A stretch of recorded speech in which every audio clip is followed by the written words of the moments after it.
Selamat pagi, salam sejahtera. Ada orang tanya, apa jadi selepas Najib mungkin tak dapat pengampunan diraja kerana hampir keseluruhan pemerhati politik, juga pengulas-pengulas politik, penganalisis politik, pemerhati politik, bahkan bekas hakim negara, bekas ketua peguam negara, banyak bekas, bahkan ada juga yang ketua hakim di era Barisan Nasional memberi bayangan bahawa Najib bakal tidak akan dapat pengampunan dalam masa yang terdekat. Jadi ada juga yang bertanya, adakah kluster Mahkamah UMNO akan menarik sokongan daripada Ismail Sabri Yaakob?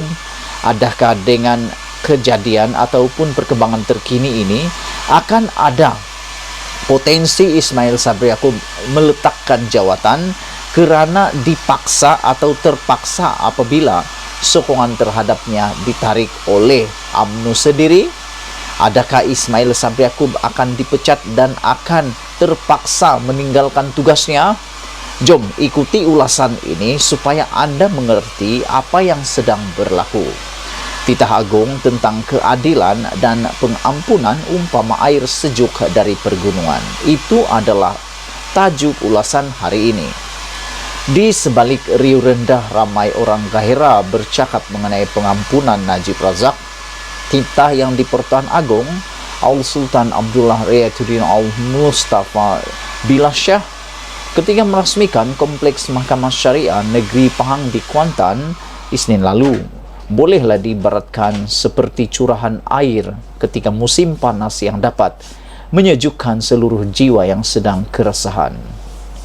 Titah baginda tiada sebarang keistimewaan atau pengecualian kepada pihak yang melakukan kesalahan dari segi keadilan. Al-Sultan Abdullah seterusnya bertitah, ketegasan prinsip keadilan Islam juga tidak membenarkan sebarang ketidakadilan kepada sesiapapun termasuk pihak yang tidak disenangi. Undang-undang hanya memiliki satu bahasa, satu prinsip, satu hukuman dan satu aplikasi kepada sesiapapun. Keadilan yang diamalkan tanpa memilih kasih berjaya mengangkat martabat Islam pada zaman Rasulullah. Prinsip keadilan yang telus dan terbuka turut berjaya membangunkan masyarakat yang adil, saksama, makmur dan sejahtera. Titah baginda lagi. Al-Sultan Abdullah turut bertitah, kuasa menghukum dan memberikan pengampunan juga tidak wajar digunakan sewenang-wenangnya kerana ia bakal dipertanggungjawabkan kelak. Jika undang-undang tidak dilaksanakan secara konsisten dan adil, pasti keadilan tidak akan tercapai kerana falsafah di sebalik penggubalan sesuatu undang-undang itu telah ternoda. Jika perkara itu berlaku, pihak yang lemah akan menjadi mangsa kepada pihak memiliki kuasa dan menjadi titik permulaan menghalalkan penindasan dan kezaliman dalam sistem pemerintahan. Titah baginda lagi. Walaupun bertitah dalam majlis perasmian Kompleks Mahkamah Syariah dan lebih dalam konteks undang-undang Islam, titah baginda itu juga jika diteliti secara umum, ia amat selari dengan perkembangan semasa, khususnya dalam kes yang melibatkan Najib sekarang. Dengan itu, rakyat tentu saja menjunjung kasih dan gembira dengan titah baginda yang penuh makna itu. Terlihat jelas bahawa baginda amat menekankan tentang prinsip keadilan dalam pelaksanaan undang-undang dan juga dalam memberi pengampunan, sambil mengingatkan sebarang ketidakstabilan dan ketidakadilan dan akan dipertanggungjawabkan di kemudian hari.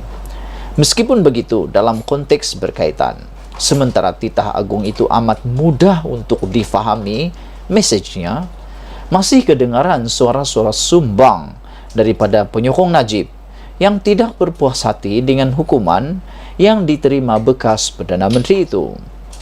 Terdengar berbagai ancaman, antaranya untuk memecat Perdana Menteri Ismail Sabri Yaakob sebagai ahli UMNO dan gesaan ahli-ahli Parlimen UMNO segera menarik sokongan terhadap kerajaan. Tujuan semua itu tidak lain adalah untuk mencetuskan ketidakstabilan dan huru-hara.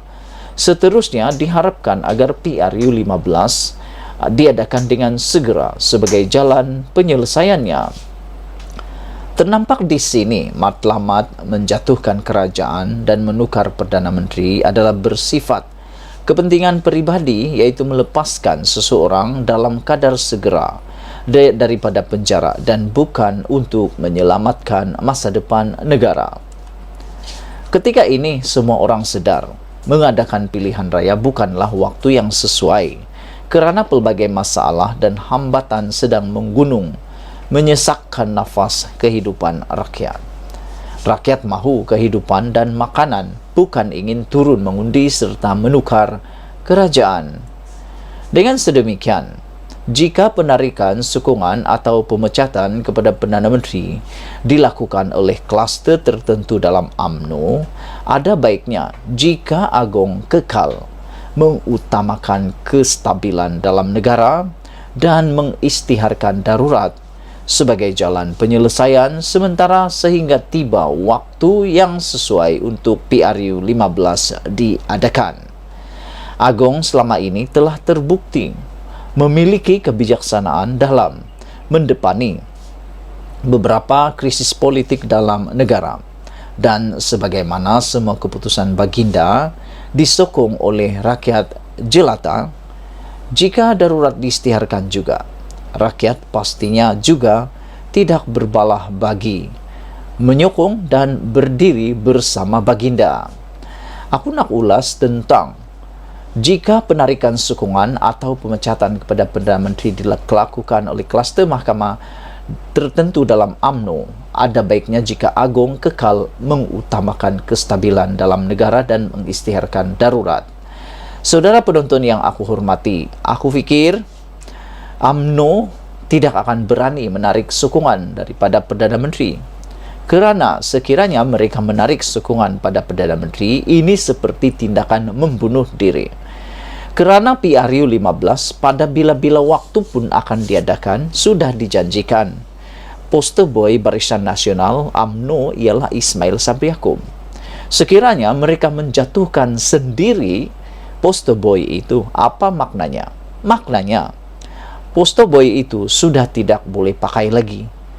Makna katanya, sekiranya PRU diadakan pada bila-bila masa, poster boy yaitu Ismail Sabri Yaakob sudah kalah sebelum bertanding. Jadi aku fikir tidak mungkin kluster mahkamah maupun kluster-kluster lain berani menarik sokongan ataupun memecat Ismail Sabri Yaakob. Lagi pula, kelihatan sekarang ini ada seorang penyokong kuat Najib yang sibuk sangat mengkritik, mengecam Perdana Menteri. Mungkin dia lupa penyokong kuat Najib ini yaitu Lokman Adam, mungkin dia lupa bahawa yang akan menasihati yang di-Pertuan Agong untuk pengampunan Najib tidak lain tidak bukan ialah Ismail Sabri Yaakob. Mengikut Perlembagaan Malaysia, hanya Perdana Menteri yang boleh menasihati yang di-Pertuan Agong untuk mengampuni Najib.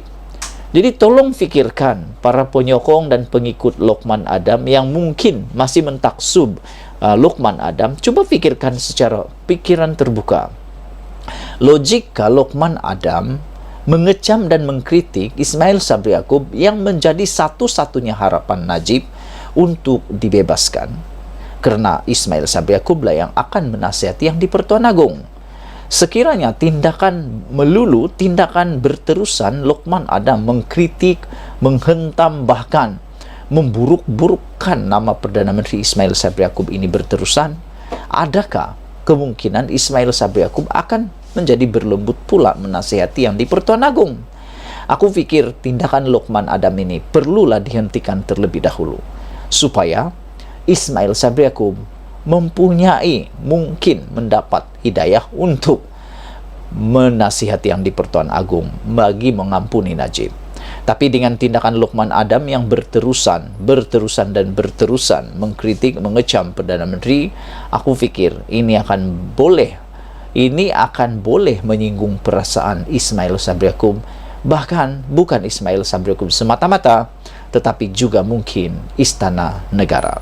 Sebelum kita berpisah, sila tinggalkan komen Anda, sila tekan butang subscribe. Malaysia kita punya, kita juga sama-sama cintai Malaysiaku. Kita jumpa lagi. Bye-bye.